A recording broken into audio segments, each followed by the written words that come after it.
Was that the perfect follow-up to the victory in Madrid in midweek? Yeah, really happy with the performance, especially the way we started the game, 11 against 11.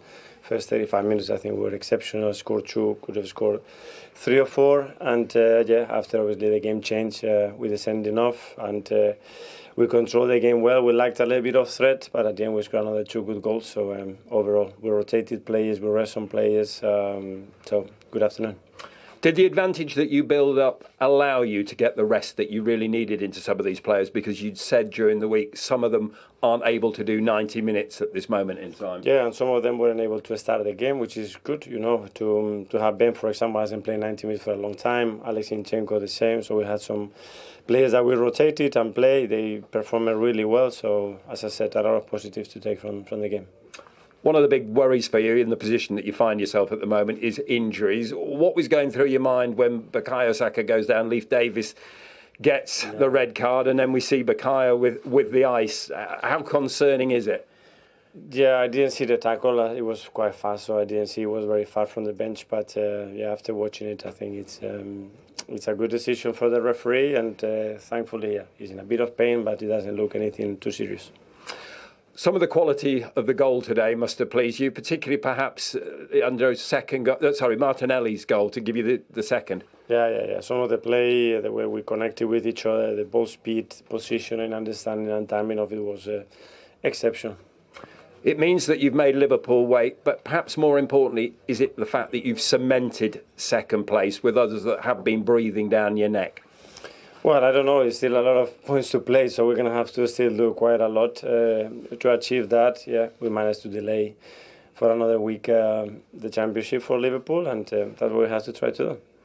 You spoke about Declan Rice being in a different dimension at this moment in time. We saw him play in the role that we'd obviously likely see Partey playing or Jorginho playing today. Is that a glimpse, perhaps, of what we might see against Paris Saint-Germain, and does it also show his ability to be flexible in your side? Yeah, he can play in either of the 3 positions in midfield. Today we have to play them.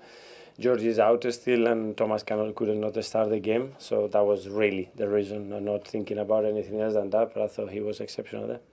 Obviously, all eyes for many Arsenal fans will be on the Champions League semi-final. But for you, again, is the mantra the next game on Wednesday night and continuing the form that you've shown here today? Yeah, for sure. Maintain the standards. Wednesday we're going to have another top games against Palace at home, and the best preparation and the best way to be on top form with good confidence and the team flowing is to continue to perform and win the game. Just fine. Has this been the perfect day? It's been a really good week, I would say. Well done. The manager had said after the big result in Real Madrid in midweek that it was important for you to show consistency and to start winning games in the Premier League. Did you show that today? Yeah, I think so. I think it was a great game overall of us. Created a lot of chances, and then at the end, scored 4 as well. So well done to everyone. Obviously, had you lost here today, it would have handed the title to Liverpool if they win later on. How important was it for you all that you just keep pushing them? Yeah, it's important for ourselves, I would say. We don't need to look at them. As you said, we wanted to win, to come here and win in the Premier League as well, and that's what we did. So, we just need to keep going like this and take game by game. Clearly, you've also got your eyes on a big prize in Europe in terms of the Champions League. How important is winning mentality and momentum now for Arsenal? Yeah, very, I would say.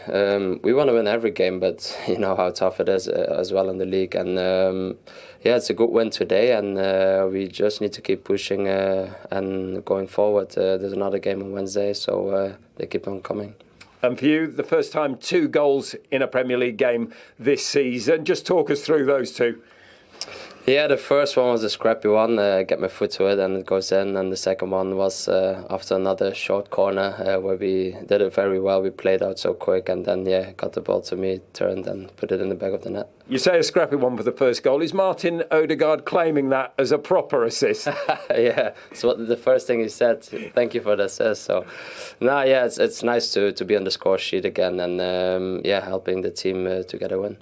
As I said, there's a big prize awaiting potentially at the end of the season. We saw the celebrations again there and the togetherness. How much belief is there in this squad? A lot, and that's what you need. Obviously, we're there for a reason. We've been doing very well in the Champions League, and obviously we won also every game from now on in the Premier League, and we have to keep believing. Just finally, the manager also said today that he'd made it clear to you all that these two games were as equally important to him in the Premier League as the Champions League. Just how clear did he make that to you all? I think very. You could see it on the pitch. We won 4-0 today, so everyone will be happy. The manager, I think, as well, and we can look forward to the next game now. Leo, well done. You are the player of the match. Please take the trophy. Thank you. Just to let you know, that Celtic penalty was overturned, actually, after a VAR check, so it remains 4-0. But just on Arsenal, Jay, let me start with you.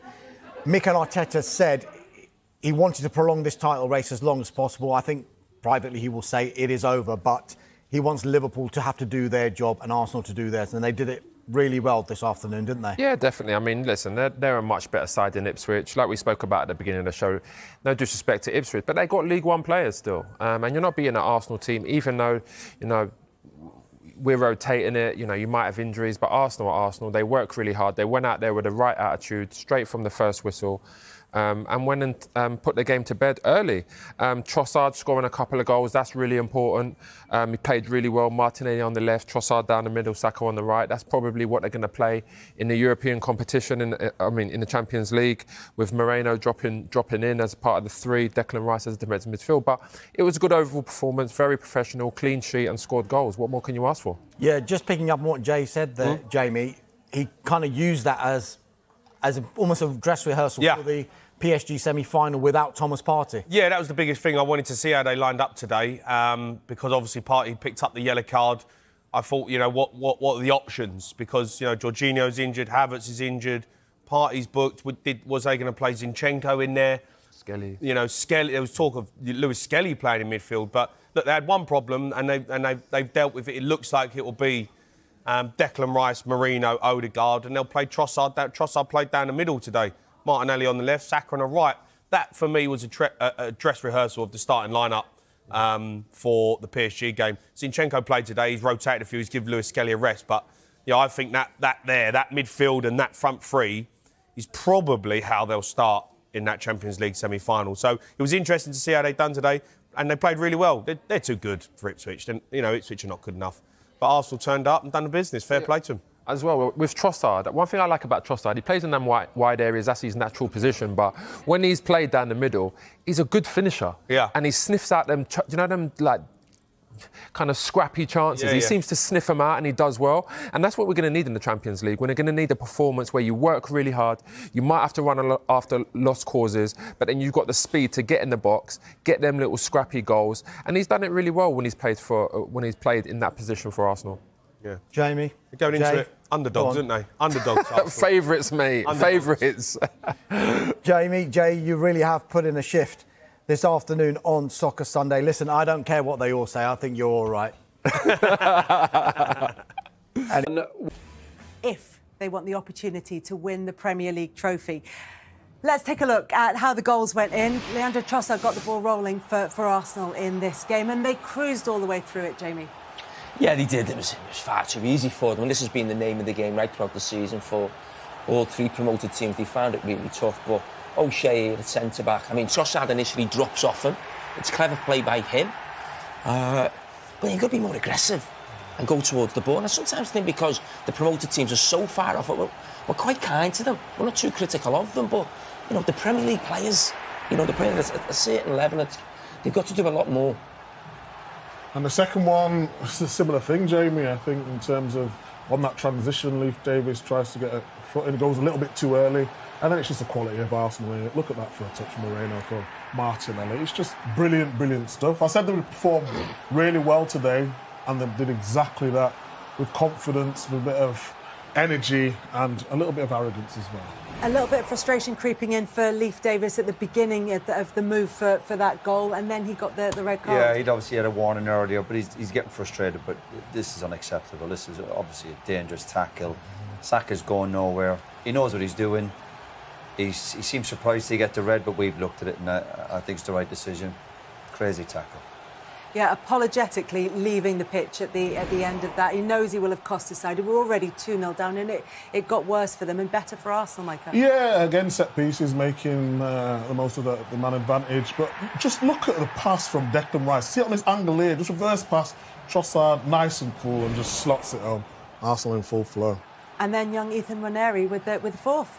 Yeah, I mean, he's done a really good job for them, hasn't he? When they've been missing Saka for a long time, the second half of the season. So he's had a little taste of it, so he'll be desperate to sort of finish the season well. You keep coming off the bench, getting minutes.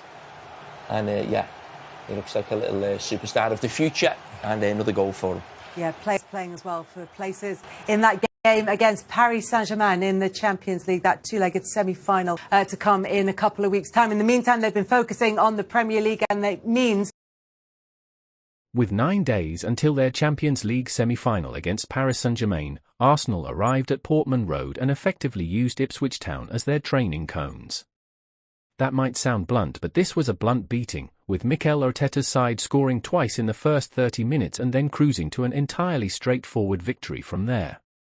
It helped their cause that relegation-doomed Ipswich were reduced to 10 men long before the half-time whistle, as a result of an unpleasant Leif Davis challenge which raked the heel of Bukayo Saka. Ipswich's hopes of a comeback were already slim, and that red card made them non-existent. For Arsenal, this was more than a simple confidence booster, though. It could prove to be a genuinely useful afternoon for Mikel Arteta, who reshuffled his midfield and attack seemingly in preparation for the upcoming clash with PSG. Arsenal will be without the suspended Thomas Partey for the first leg on April 29th, which is likely to mean changes across the attack. Here, we had a glimpse of those expected changes as Mikel Merino was withdrawn from his new attacking role and deployed instead in his natural midfield position. He excelled in the first half, even producing what could be one of the finest assists of the campaign.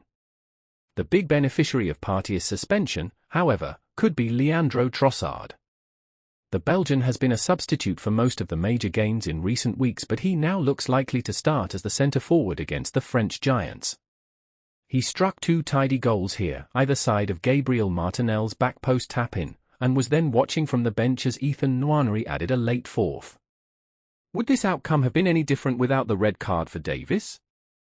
Probably not, although it would have been a much more engaging contest for the home supporters. Long before the end, the excitement and atmosphere had been drained from this arena.